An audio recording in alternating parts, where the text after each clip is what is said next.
Friends, இப்போ நம்ம safe ஒரு ரெசிபி, கேக் ரெசிபிக்கு ஒரு மிக்ஸி எடுத்துக்கலாம். 1 கப்பு ஜாகரி பவுடர். உங்ககிட்ட வெல்லம் இருந்தால் வெல்லம் போட்டுக்கலாம், இல்லை நாட்டு சக்கரை இருந்தாலும் நாட்டு சக்கரை போட்டுக்கலாம். சப்போஸ் உங்களுக்கு எதுவுமே பிடிக்கலைன்னா ஒயிட் சுகர் போட்டுக்கலாம். பட் ஆனால் இது வந்து ஹெல்த்தியான கேக்னால நான் இப்போ ஜாகரி பவுடர் போட்டிருக்கேன். 1/3 கப்பில் ஆயில் இல்லைன்னா மெல்டட் பட்டர் ஊற்றிக்கலாம்.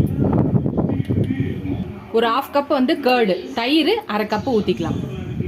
இப்போ இதை ஃபஸ்ட்டு நல்லா பிளண்ட் பண்ணி எடுத்துகிட்டு வந்துடலாம். நம்ம பிளண்ட் பண்ணி எடுத்துகிட்டு வந்தாச்சு. இது ஒரு பக்கம் இருக்கட்டும். ஒரு பவுல் எடுத்துக்கலாம். அதில் 1/2 கப்பு கோதுமை மாவு, வீட் ஃப்ளார் போட்டுக்கலாம். முதல்ல 1 கப் போட்டாச்சு. இப்போ 1/2 கப்பு, 1/2 கப்பில் 1. ஸோ 1/2 கப்பு போட்டாச்சு. நம்ம பவுலில் கோதுமை மாவு 1/2 கப்பு போட்டிருக்கோம். இப்போ நம்ம மிக்ஸ் பண்ணி வச்சுருக்கோம் இல்லையா, இதை ஊற்றிக்கலாம். Jaggery, curd and melted butter or oil ஏதாவது ஒன்று எல்லாத்தையும் மிக்ஸ் பண்ணி அடித்ததை ஊற்றியாச்சு. இப்போ 1 ஸ்பூன் பேக்கிங் பவுடர் போட்டுக்கலாம். 1 டேபிள் இந்த ஸ்பூனில் 1/2 ஸ்பூன் வந்து பேக்கிங் சோடா. இப்போ 3/4 கப்பு பால் ஊற்றிக்கலாம். இப்போ இதெல்லாத்தையும் நல்லா மிக்ஸ் பண்ணிக்கலாம். கேக்கை எப்பவுமே ரெடி பண்ணும்போது ஒரே பக்கமே ரொட்டேட் பண்ணணும், ஆப்போசிட்டில் ரொட்டேட் பண்ணக்கூடாது.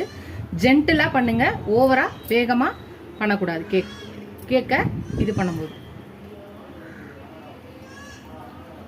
ஒரு 1/4 கப்பில் டூட்டி ஃப்ரூட்டி வந்து கொஞ்சம் மைதா மாவு இல்லை கோதுமை மாவு எதையாவது ஒன்றில் டஸ்ட் பண்ணி வச்சுருக்கோம். இதை இதில் போட்டுக்கலாம். இப்போ இதையும் சேர்த்து மிக்ஸ் பண்ணிக்கலாம்.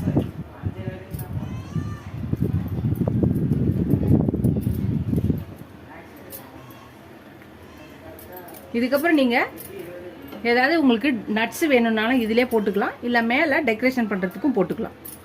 எல்லாம் மிக்ஸ் பண்ணியாச்சு. இது ஒரு பக்கம் இருக்கட்டும். ஒரு கேக் டின் எடுத்துக்கலாம். உள்ளே பட்டரோ இல்லை நெய்யோ தடவிட்டு உள்ளே மாவு டஸ்ட் பண்ணி வச்சுருக்க, இல்லை பட்டர் பேப்பர் இருந்தாலும் பட்டர் ஷீட்டோ வச்சுக்கலாம். இப்போ நம்ம மிக்ஸ் பண்ணி வச்சுருக்க நம்ம ரெடி பண்ணிருக்க பேட்டரை இந்த கேக் டின்னை ஊற்றிக்கலாம்.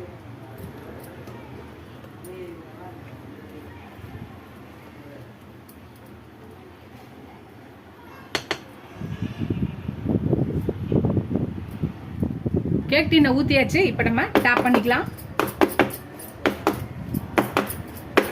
நல்லா டேப் பண்ணிங்கன்னா உள்ளே இருக்க ஏர் பபிள்ஸ் எல்லாமே கிளியர் ஆகிடும். அதுதான். இப்போ மேலே டெக்கரேஷனுக்காக நீங்கள் நட்ஸ் போட்டுக்கலாம் விருப்பப்பட்டால், வேணான்னா நீங்கள் இதை ஸ்கிப் பண்ணிக்கலாம். அதுதான் நம்ம கேக் டின்னில் ரெடி ஆயிடுச்சு. பேட்டர் ரெடி ஆயிடுச்சு. இப்போ இதை எடுத்து வச்சிடலாம். நான் ஏற்கனவே ஒரு கடாயில் ஃப்ரீ ஹீட் பண்ணி வச்சுருக்கேன். இதில் இந்த கேக் டின்னை எடுத்து உள்ளே வச்சிடலாம்.